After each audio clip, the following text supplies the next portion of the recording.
네, 안녕하세요. 이혜진 세무사입니다. 안녕하세요. 김희영 세무사입니다. 네, 제가 지난 주말에 이제 친구 내외를 만났어요. 그래서 네. 집에 놀러 가서 이제 친구 부부하고 대화를 하면서 놀고 있었는데 아무래도 직업이 직업이다 보니까 질문이 좀 들어왔어요. 그 이제 부부가 요번에 집을 팔고 서울 이제 이사를 할 계획이 있나 봐요. 아무래도 서울에 있는 집값이 너무 많이 뛰고 있으니까 현재는 경기도권에 살고 있거든요. 그래서 다시는 내가 서울 입성을 못할 것 같으니 이제라도 준비를 하자. 그리고 서울에 집을 준비를 하는 과정인데 네. 뭐 대출이든 뭐 이런 자금이야 본인들이 생각을 하는데 아무래도 세무사를 만났으니까 세금에 대한 질문을 조금 하더라고요. 요즘 집을 살 때부터 세금을 고려해 가면서 사시는 분들이 되게 많은 것 그렇죠. 같아요.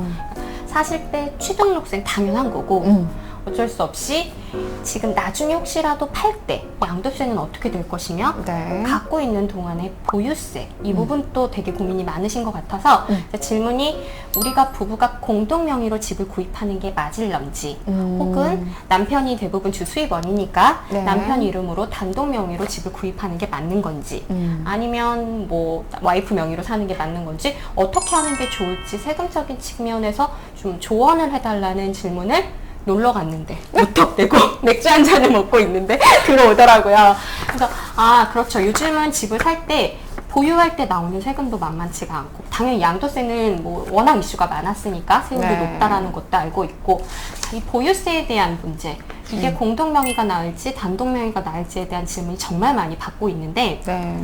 이게 얼마 전에 종부세, 그러니까 보유세라고 하면 저희가 재산세 혹은 종부세를 얘기하잖아요. 종합부동산세. 네. 이 중에 종합부동산세 관련된 내용이 조금 변경이 됐어요. 그렇죠, 세무사님? 네. 이게 단독명의, 공동명의 어떤 내용이 주로 바뀌었나요? 일단은 가장 메인으로 바뀐 건 원래는 그 1세대 1주 그러니까 종합부동산세 계산을 할 때 6억을 빼주거든요. 공제액으로 6억을 빼주는데 만약에 그 세대의 주택이 한 채밖에 없다라고 하면은 9억을 빼줬었어요. 네네네.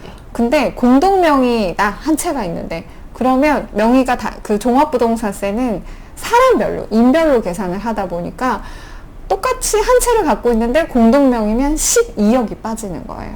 자, 다시 돌아가서 그러면 만약에 집의 기준시가가 한 20억 정도 된다라고 네. 가정을 했을 때 이게 한 사람 명의로 되어 있는 이 집안에 한 채밖에 없는 주택이다. 그럼 기존에는 20억에서 9억을 빼고 이제 시작을 했는데 네, 네. 공동 명의면 각각 10억, 10억씩 나눠갖고 네. 10억, 10억 해서 6억, 6억씩 빼준 4억, 4억에서 이제 시작을 한다는 그렇죠, 거죠. 그렇죠. 근데 이게 개정이 됐죠. 아주 얼마 전에. 그래서 네. 단독 명의라고 할지라도 이제는 11억이 빠집니다. 근데 주택이 한 채만 있을 때, 요 세대에.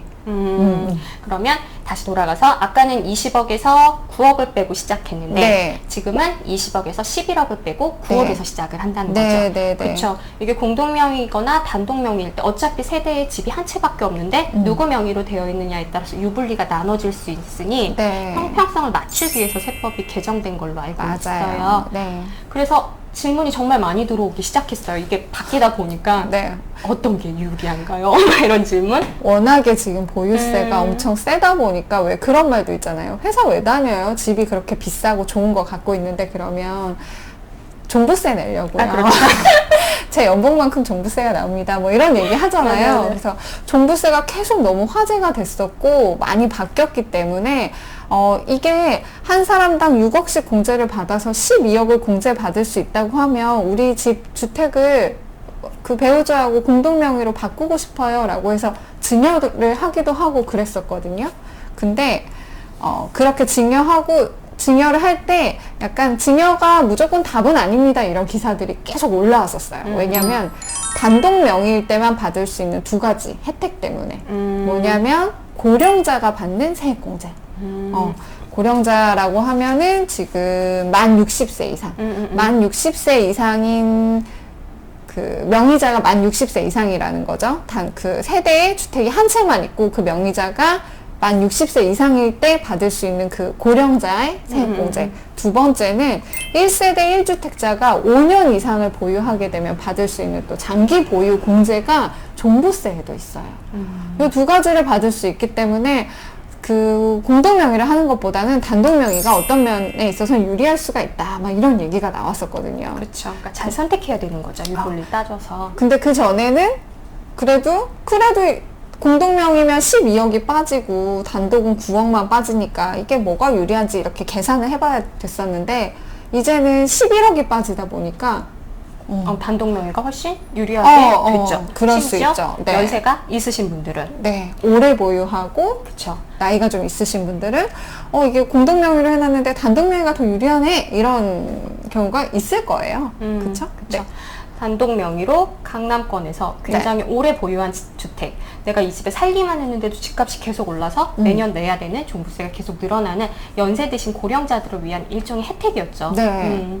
그렇죠. 그렇게 했는데 이번에 법이 바뀐 내용이 어떤 내용이죠, 선생님? 네, 그래서 신설이 됐어요. 뭐냐면 그 공동명의 1주택자의 납세 의무 등에 관한 특례 이래가지고 공동명의예요. 사실은 이 집이 1세대 1주택이고 공동명의인데 우리 단독명의인 것처럼 세금 계산 좀 해주세요 라고 신청을 하면 단독명의인 걸로 봐가지고 종부세를 계산해서 고지할 수 있게 바뀌었습니다. 자, 그러니까 이렇게 할 때는 사실 공동명의니까 나머지 지분을 증여하거나 부부간에 양도하거나 이런 거 없이 그냥 신청하시면 계산을 그렇게 해준다는 그쵸. 거예요. 자, 우리 집이 한 채밖에 없는 세대예요. 부부예요.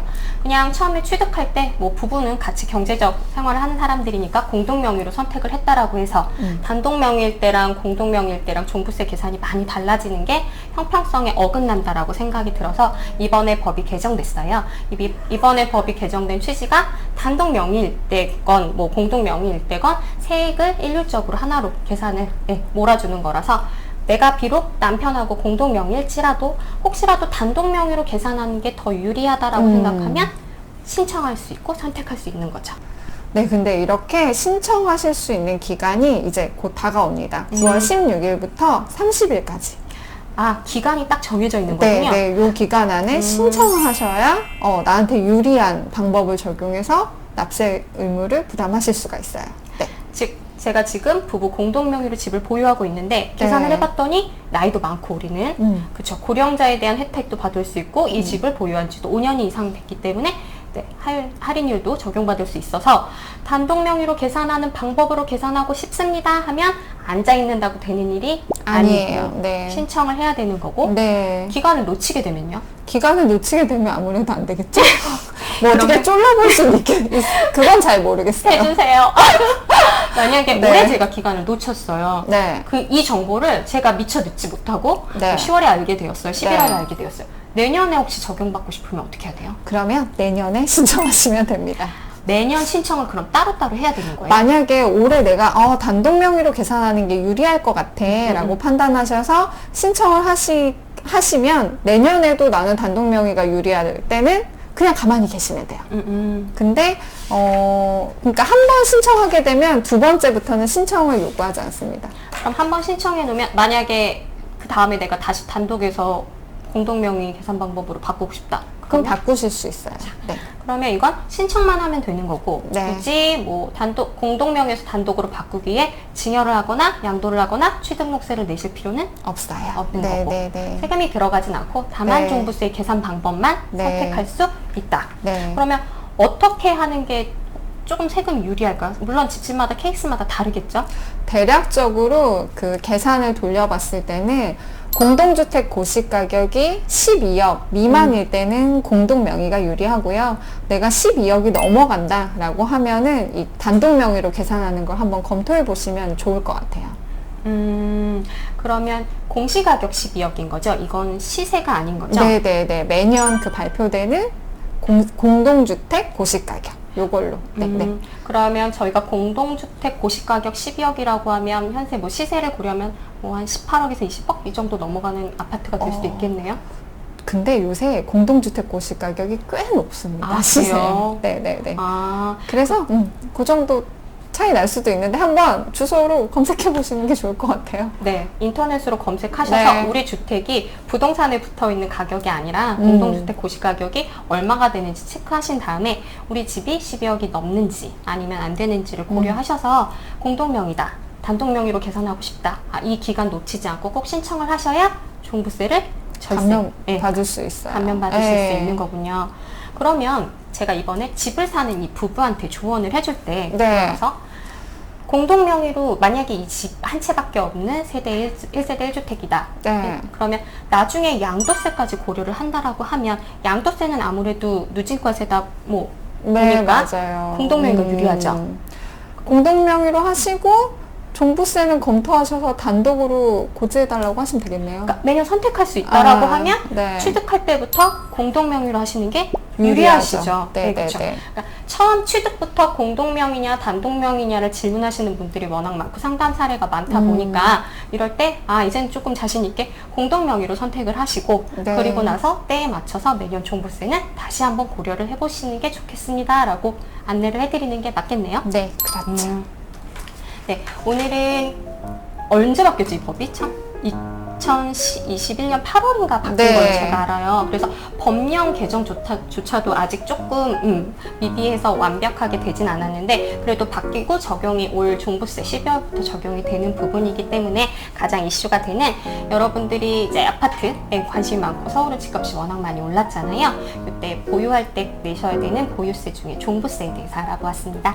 네, 다음에는 더 다른 정보로 알차게 준비해서 찾아뵙겠습니다. 감사합니다. 감사합니다.